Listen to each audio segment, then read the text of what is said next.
Okay, Teresa, thank you very much for coming dito sa ating show. Ay, boy, abun ba? Okay, so we welcome everybody sa ating activity that enroll now, which is related sa ating institute. And I invited a very special guest, one of the institute graduates, to be our guest for tonight. Before we proceed, Tere, can you tell us, ano yung calling mo ngayon sa church? Alright, recently, nag-call po ako as Young Women President sa Calabanga Ward. For most po, I am Maria Teresa Labaro under Naga North Stake, Calabanga Ward. You can call me Tere. Ayan, ayan po, yung calling ko, isa sa mga calling ko ngayon is Young Women President sa ward, as well as Ward Health Specialist, stake writer sa Communication Council po. Ayan. Ayan, and I remember, yung unang nakilala ko siya, I think kung hindi ako nagkakamali, pandemic, dahil naka-enroll siya sa online class. So doon ko nakita yung pangalan niya as my student. No? And ang galing ng mga sagot niya doon kasi sa online class, magsasabit ka ng assignment. Do you remember ano ang calling mo at that time? Meron na ba? Wala pa? Meron po. Still a ward health specialist and stake writer specialist sa Naga Stake pa yan. As well as first counselor sa Young Women.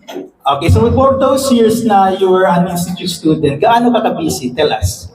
Estudyante, of course, lahat naman estudyante makaka-relate. Pero ito, kakaiba, what is na parang mas hectic ang schedule mo? I can't really define busy sa definition ninyo, pero that time kaya, as a nursing student, sobrang, dahil lang kami nakafocus sa studies. We also have duties. And, yan, sobrang hectic, toxic, busiest day of my life. And, yan, that time, day ko talaga aram kung taano dapat ako mag-institute. All of the achievements I had, di ko aram kung taano pa kayo po mag-institute.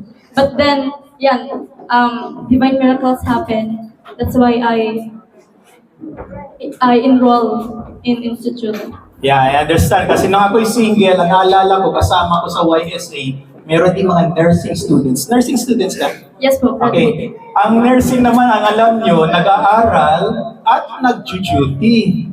So para bang in addition sa oras mo ng pang-aral, mag-duty ka pa. So para bang ang buhay mo na lang, aral, duty, tulog, aral, duty, tulog. Pero yung kaklase ko na yon sa institute, nakagraduate din. So what did you do na ganun ka-hectic ang schedule mo na naka-attend ka pa rin ng institute?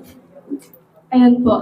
I am really inspired that we have more capabilities. We can do more. So that time, I start to wonder, is my knowledge enough? I am a seminary graduate, pero is my knowledge enough? And sobrang hectic, toxic, busy, ang schedule mi ka to. Iksarabayan na, the duties, as in, gano'ng mainit pa ako maging pasyente before ako mag-graduate. As in, totoo talaga. Medyo OA, pero totoo. Pero, I start to wonder, natamaan na itong ego ko na mag-enroll sa institute. Kasi, na-curious ako ano ang igwa sa institute? Most of my ages nag-enroll sa institute. So, ano ang igwa sa institute? So, the curious began. That's why I enrolled in institute. And I never imagined na mas madagdag ko pa rin sa sa schedule ko. Pero yan, the face-to-face doesn't work for me. Di ako masyadong nag-CES kasi di kayang schedule ko talaga.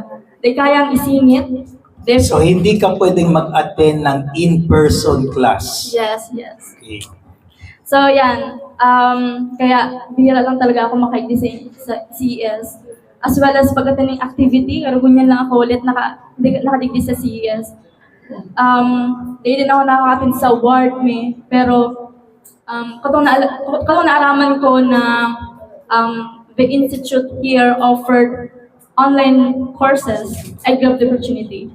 So yan, mas okay na para sa kuya na mag-attend. I attend regularly so that nakilala ko ang mga amazing people around the Philippines, most especially sa DAE. Thank you very much. Kaya in case ni Tere, hindi pwedeng mag-in person dahil wala na siyang oras. But you are amazed, nakagraduate because ginamit niya yung online class. And right now, we also have virtual class. Meron pa tayong Spotify podcast na wala na talaga tayong rason na sobrang busy ako. So I'm very grateful to you, Tereno, for being here at telling them na gaano ka ka-busy, nag-aaral, nag-duty pa, and yet, you still have the time to attend institute class, even sa online. So we hope that those of you na parang ganito yung situation nyo kay Tere, may paraan. And like her, makakagraduate din kayo. But I think most of you, pwede naman kayo mag-in person. Otherwise, you can always have the other options like online class, virtual class, or Spotify podcast. So, by the way, si Tere, ang parents, tell me about your family. Ikaw lang? Yes, I'm in my 8th year as a member of the church. Pero ako lang po yung, medyo gas-gas na ni Brother June sa Kalabang Lord. Pero ako lang po yung only member sa church. And bunso po ako. 5 kami magturugan. And my conversion is so tough talaga, as in. Ayan. Yung first time nag-enroll sa class ko, bagong convert ka ba that time? Yes, I remember. Medyo pressured kasi, wow, Board of the Covenant ng mga kaklase ko, medyo, ayoko ba ni? I remember, nasa 6th year pa lang ako as a member guys, that time. So, ayoko ba ni mga member ni for so long? Yeah, okay. Thank you very much for sharing that. And lastly, would you please invite them to attend class? Of course, I would like to take this opportunity to invite you all, to encourage you, to extend the invitation of our Lord through the words of Elder Bednar, that there's no such balance in this world. Ako, sobrang busy. You too as well. Pero if you desire na mag-insti, if you desire to add your knowledge, enroll in insti, if you desire to be led sa friendship, to have spiritual growth, and to have a growing testimony, this is the right place para mag-enroll ko kung sa institute. I remember the days na medyo... the days na nag-doubt pa ako kung kakayanin ko mag-institute despite of the thought na ang nakapaligid sa kuya is mga born na covenant, mga mauurag sa gospel, mga mauurag sa scriptures. But then, do yourself a favor. Continue despite of the doubt you have. Continue daw hassle na para sa Indo, para sa and you know, pero if you want to grow in the church, if you want to have spiritual growth that you can never imagine, enroll in institute. This really helped me. This divine inspired program really helped me to become and shape the kind of woman I am today.